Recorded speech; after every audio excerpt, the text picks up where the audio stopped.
ইসলামপুরে বিএনপির নাম ভাঙিয়ে দোকান দখলের চেষ্টা ও হামলা। নিজস্ব সংবাদদাতার পাঠানো তথ্য ও ছবি নিয়ে উম্মে কুলসুম শুক্তির রিপোর্টে থাকছে বিস্তারিত। জামালপুরের ইসলামপুর উপজেলার মলমগঞ্জ বাজারে অবৈধভাবে দোকান দখল ও ভাঙচুর করতে গিয়ে বাধার মুখে রক্তক্ষয়ী সংঘর্ষের ঘটনা ঘটেছে। বুধবার 22 এপ্রিল বিএনপির নাম ভাঙিয়ে পরিচালিত এই হামলায় অন্তত 5 থেকে 7 জন মারাত্মকভাবে আহত হয়েছেন বলে অভিযোগ উঠেছে। স্থানীয় সূত্র ও ভুক্তভোগীদের অভিযোগ থেকে জানা যায়, বুধবার মলমগঞ্জ বাজারে একটি পারিবারিক দোকান জোরপূর্বক দখলের চেষ্টা চালায় একদল দুর্বৃত্ত। এই সময় দোকান মালিক ও তাদের স্বজনরা বাধা দিতে গেলে শামসুল হক প্রধান, ফিরোজ আহমেদ, আপন মিয়া ও শিহাব প্রধানের নেতৃত্বে প্রায় অর্ধশতাধিক লোক তাদের উপর অতর্কিত হামলা চালায়। অভিযোগ রয়েছে, হামলাকারীরা ধারালো অস্ত্র দিয়ে এলোপাতাড়ি আঘাত করে। এতে ঘটনাস্থলেই একজন গুরুতর সহ মোট 5 থেকে 7 জন মারাত্মকভাবে জখম হন। আহতদের মাথা সহ শরীরের বিভিন্ন স্থানে আঘাত লেগেছে।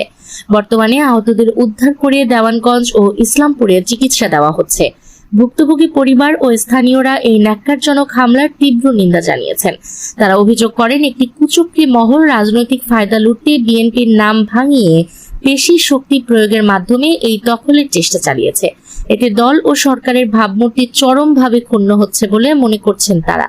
এই ঘটনায় দ্রুত দোষীদের শনাক্ত করে দলীয়ভাবে এবং দেশের প্রচলিত আইন অনুযায়ী কঠোর ব্যবস্থা গ্রহণের দাবি জানানো হয়। এদিকে হামলার পর থেকে পুরো মলমগঞ্জ বাজার এলাকায় চরম উত্তেজনা বিরাজ করছে। পরিস্থিতি নিয়ন্ত্রণে ও সুষ্ঠু বিচারের দাবিতে প্রশাসনের জরুরি হস্তক্ষেপ কামনা করেছেন ভুক্তভোগী ও স্থানীয় ব্যবসায়ীরা। তবে এ বিষয়ে সংশ্লিষ্ট প্রশাসনের পক্ষ থেকে এখনো পর্যন্ত আনুষ্ঠানিক কোনো বক্তব্য পাওয়া যায়নি।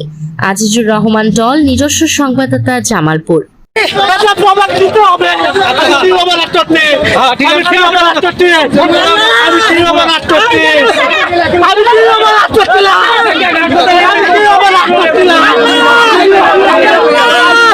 ভিডিও